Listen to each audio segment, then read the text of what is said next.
तो भैया सबसे पहले तो मुझे आपको हम सबको बधाइयां हैं। वर्ल्ड कप 2024 अपना हो चुका है, माने अगली बार बाकी टीम्स हमसे इसको छीनने आएंगी। लेकिन क्या आप जानते हो, क्रिकेट सिर्फ ग्राउंड पे नहीं, अपनी फिल्म इंडस्ट्री में भी चल रहा है। हैट्रिक और सेंचुरी, दो सबसे प्यारे शब्द दोनों लगा दिए हैं। किसने? प्रभास द डायनासोर की मॉन्स्टर फिल्म कल्कि 2898 एडी, जिसने रिलीज होते ही बता दिया था बाकी मूवी से इसको कंपेयर करना इसकी बेइज्जती करने जैसा होगा। एक तरफ फ्यूचर का सिनेमा तो दूसरी तरफ हजारों साल पीछे की हिस्ट्री, महाभारत का स्ट्रॉन्ग कनेक्शन और दोनों के बीच में सिर्फ एक बाहुबली, प्रभास। तो गुरु, best news for Indian cinema lovers ये है कि कंटेंट इज द किंग वाली बात फिर से सच साबित हो रही है, क्योंकि कल्कि 2898 एडी बॉक्स ऑफिस पे हैट्रिक लगा रही है। लगातार 3 दिन century, 100+ and not out, film का third day collection world wide 100 crore से भी ज्यादा का रिकॉर्ड किया गया है। सिर्फ इंडिया के अंदर भैया जी प्रभास की फिल्म ने 70 करोड़ का नंबर ऑलमोस्ट टच कर लिया है थर्ड डे पे, जिसमें क्रूशल है हिंदी बेल्ट पूरे 27+ करोड़ एंड इंक्रीजिंग। इस हिसाब से थोड़ा मैथ्स लगा के बताऊं तो कल्कि ने सिर्फ इंडिया के अंदर 3 दिनों में डबल सेंचुरी लगा दी है,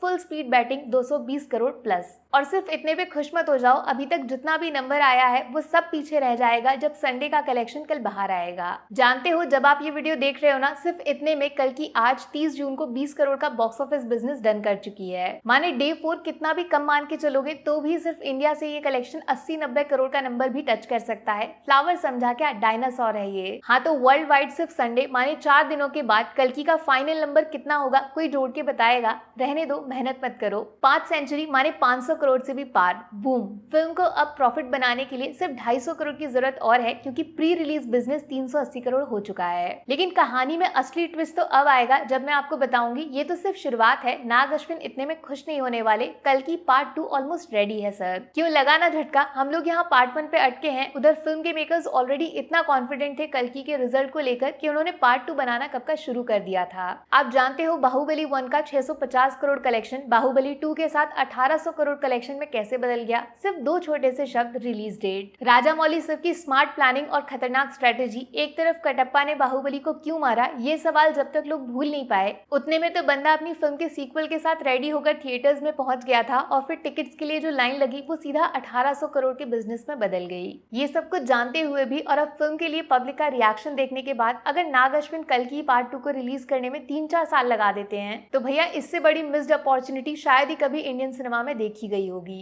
लेकिन ना, ऐसा कुछ नहीं होने वाला। नेगी बाबा हम लोग से भी 2 कदम आगे चल रहे हैं, वो मौके पे चौका नहीं सीधा छक्का मारने वाले हैं। तो यार, अभी तक जिसने कल्कि 2898 एडी देख ली होगी वो बहुत अच्छे से जानता है ये सिर्फ एक फिल्म नहीं है, पूरा कल्कि सिनेमैटिक यूनिवर्स तैयार किया जा रहा है। एक खतरनाक दिमाग घुमाने वाला ट्विस्ट भी डाला गया है फिल्म के क्लाइमेक्स में, जिसको मैं रिवील नहीं करूंगी क्योंकि संडे को काफी लोग फिल्म फर्स्ट टाइम देखने वाले हैं। आप आराम से फिल्म देख कर आओ, उसके बाद एक गजब सा वीडियो बनाऊंगी जिसमें पार्ट 2 की कहानी और पार्ट 1 की एंडिंग दोनों फुल डिटेल में एक्सप्लेन कर दूंगी। ओके? हाँ, तो कल्कि पार्ट 1 के ट्विस्ट को आगे बढ़ाया जाएगा कल्कि पार्ट 2 में, जिसका टाइटल मेरे हिसाब से होने वाला है कल्कि 3102 BC। ध्यान से सुन लिया ना? 3102 कहाँ से आया? जो लोग सोच रहे हैं, ये एक्चुअली में वो डेट बताई जाती है जब धरती पे भगवान कृष्ण ने अपने इंसानी शरीर को त्याग दिया था। कल्कि के साथ कृष्ण जी का सॉलिड कनेक्शन है, और इतना मैं हिंट दे सकती हूँ आपको, फिल्म का सेकंड पार्ट फ्यूचर में 10% और पास्ट हिस्ट्री में 90% कहानी चलाने वाला है। और अब आया है वो ऑफिशियल स्टेटमेंट सीधा फिल्म के मेन प्रोड्यूसर से, जिसने ये बात रिवील कर दी है कि नाग अश्विन बॉक्स ऑफिस नहीं, राजामौली को जीतना चाहते हैं। बात ऐसी है कि प्रोड्यूसर अंकल ने बोला है कल्कि के पार्ट 2 की शूटिंग 10, 20, 30 नहीं, अरे आधे से भी ज्यादा 60% ऑलरेडी कंप्लीट हो चुकी है। माने नाग अश्विन पार्ट 1 के साथ साथ अपने एक्टर से पार्ट 2 का काम भी करवा रहे थे। भाई दिखता नहीं है, पर ये बंदा 10 सर वाले रावण जैसा है। और अगर आप सोच रहे हो कि प्रोड्यूसर की बात पे क्या यकीन करना, तो भाई एक और इंसान है जिस पे आंख बंद करके भरोसा कर सकते हो आप। द कमल हसन सर, इन्होंने एक स्टेटमेंट बोला है, मैंने फिल्म पार्ट 1 नहीं पार्ट 2 के लिए साइन की थी और उसके लिए काम किया है, उनका रोल वहीं पे शुरू होगा।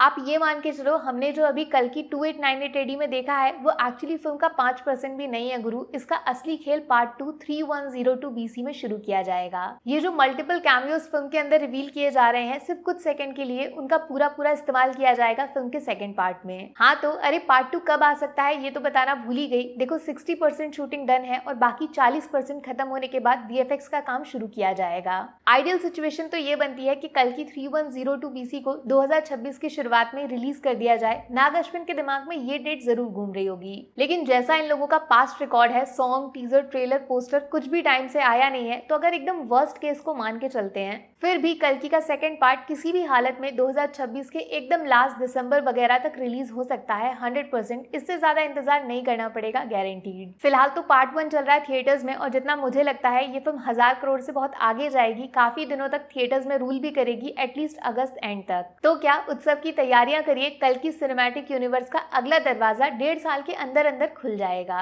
अरे तब तक वर्ल्ड कप 2026 भी शुरू हो जाएगा, वो भी इंडिया में। इस बार ट्रॉफी अपने देश में अपने लोगों के सामने उठाएंगे, सोचो कितना मजा आएगा। हाँ तो सपनों से बाहर आओ, कल की 2898 एडी थिएटर में देख कर आओ। ऐसी फिल्म बार बार नहीं आएगी, अब तो वर्ल्ड कप भी जीत गए, पार्टी तो बनती है ना भैया। बाकी वीडियो में कुछ पसंद आया हो या फिर कुछ शिकायत करनी हो तो मैं आपको इंस्टाग्राम पे भी मिल जाऊंगी, वरना थोड़ा सा इंतजार करिए, मिलूंगी आपसे अगले वीडियो में। Take care, bye bye.